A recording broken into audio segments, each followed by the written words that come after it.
जी। आप सभी दोस्तों का चित्ररंजन पाठशाला में स्वागत है।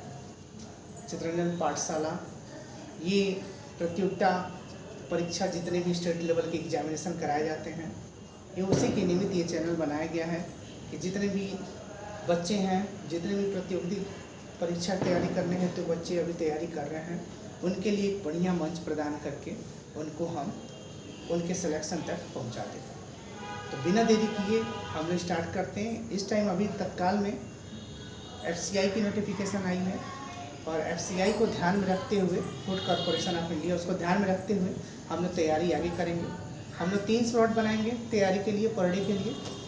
और इसके पहले जो भी मेरे चैनल पे नए हैं उन सभी बच्चों से, सभी विद्यार्थियों से हम कहना चाहेंगे कि सबसे पहले इस चैनल को सब्सक्राइब कर लें और बेल आइकन को क्लिक कर लें। इससे पहले कोई भी बच्चा अगर इस वीडियो को देख रहा है तो अपने हाथ में एक पेन और साइड में एक कापी जरूर रख लें, ताकि जो भी चीज़ें हम बताएं उसको नोट डाउन करते चले। तो बिना देरी किए हम लोग स्टार्ट करते हैं पढ़ाई। स्लॉट हम बनाएंगे, 3 स्लॉट बनाएंगे, जिसमें सबसे पहले आएगा इंग्लिश। इसको हम देंगे 10 से 15 मिनट। फिर बेटा उसके बाद हम देखें हिंदी, ये हमारा आएगा 10 से 15 मिनट। ये पर डे का है, ये एक दिन का नहीं है, ये पर डे का होने वाला है। पर डे आपको चैप्टर वाइज और जितने भी प्रॉब्लम है उसके सॉल्यूशन के साथ पर डे आपको बताएगा। इंग्लिश हो गया 10 से 15 मिनट, हिंदी हो गया 10 से 15 मिनट। तो उसके बाद हम देखते हैं तो जीके हो गया, ये हो गया बेटा 10 से 15 मिनट। फिर हमारा हो गया बेटा मैथ्स, ये भी हमारा चलेगा पर डे 10 से 15 मिनट। फिर हमारा आता है बेटा रीजनिंग, ये भी हमारा चलेगा पर डे 10 से 15 मिनट। तो ये 5 स्लॉट है जो सिलेबस का है, क्राइटेरिया ये उसका है। पहला इंग्लिश है 10 से 15 मिनट, दूसरा हिंदी है 10 से 15 मिनट, जीके है 10 से 15 मिनट, और चौथा मैथ्स है 10 से 15 मिनट, और पांचवा है हिंदी 10 से 15 मिनट। यानी पर डे हम लोग 10 से 15 मिनट करके स्लॉट करके इसको पर डे हम लोग पढ़ेंगे, जो आपकी होने वाली प्रतियोगिता परीक्षा के लिए रामबाण साबित होने वाला है। अभी विभिन्न स्टेटों में, जैसे अभी यूपी में इलाहाबाद हाईकोर्ट का भी वैकेंसी आया था, उसको अभी रिजल्ट अभी कुछ दिन पहले अनाउंस हुआ था।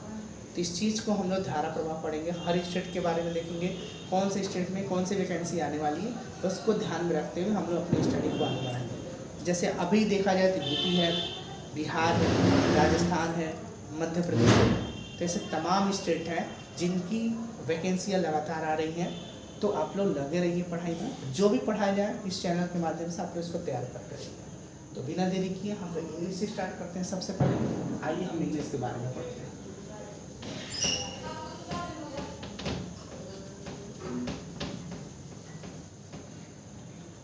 जैसा कि आप सभी को पता है, इंग्लिश को हम लोग बोलते हैं हिंदी में अंग्रेजी। क्या कहते हैं? अंग्रेजी। तो इंग्लिश को अंग्रेजी कहते हैं। तो अंग्रेजी स्टार्ट करने से पहले सबसे पहले हमको जानना है कि इंग्लिश में ग्रामर किसे कहते हैं। What is grammar? तो सबसे पहले लिखेंगे हम ग्रामर। ग्रामर को हिंदी में बोला जाता है बेटा व्याकरण। क्या कहा जाता है? व्याकरण। इसकी डेफिनेशन देखते हैं। इसका डेफिनेशन होगा कि grammar is the science that deals both correct conversation and writing। समझते चलिएगा आप लोग क्या करते हैं ग्रामर को। ग्रामर को क्या कहते हैं इसमें? एक grammar is the science that is both correct conversation and writing. अर्थात ग्रामर यानी व्याकरण इज द साइंस, वह विद्या है दैट इज जो व्यवहार करती है both correct conversation and writing, यानी लिखने में और बोलने में। अर्थात हमें शुद्ध शुद्ध लिखना और पढ़ना आ जाए, उसी को हम लोग क्या कहते हैं? ग्रामर कहते हैं। ग्रामर को जैसे हम लोग पढ़ते हैं, उसके बाद हम लोग सबसे पहले लेटर हम देखते हैं कि सबसे पहले क्या पढ़ना है, तो सबसे पहले उसके बाद लेटर पढ़ते हैं। क्योंकि किसी भी सब्जेक्ट को, किसी भी सिलेबस को अगर पढ़ना है तो हमें अक्षर को जानना होगा कि वो लेटर होता क्या है, स्पेशली इंग्लिश ग्रामर। तो सबसे पहले हम लेटर की डेफिनेशन देखते हैं। तो लेटर की डेफिनेशन देखते हैं बेटा, होता है a letter is a unit of a word, यानी ए लेटर माने एक अक्षर, इज होता है एक यूनिट ऑफ ए वर्ड, एक शब्द की इकाई। यानी जो लेटर होता है, किसी भी शब्द को उठाओ और उसका जो एक यूनिट है, एक उसमें का वर्ण है, लेटर है, जो यूनिट है, इकाई है, उसे हम लोग लेटर कहते हैं। फॉर एग्जाम्पल देखो बेटा, जैसे मान लो राम है, तो राम में आर हो जाएगा, ई हो जाएगा, ये तीनों क्या हो जाएंगे, राम में लेटर हो जाएगा। उसके बाद हम देखते हैं बुक उठाओ, जो हम पढ़ते हैं, तो बुक में क्या हो जाएगा बेटा, बी हो जाएगा, वो हो जाएगा, वो हो जाएगा, क्यू हो जाएगा। यानी हम कोई भी शब्द उठाएं, या तो अपना नाम उठाइए, जैसे राजीव है, और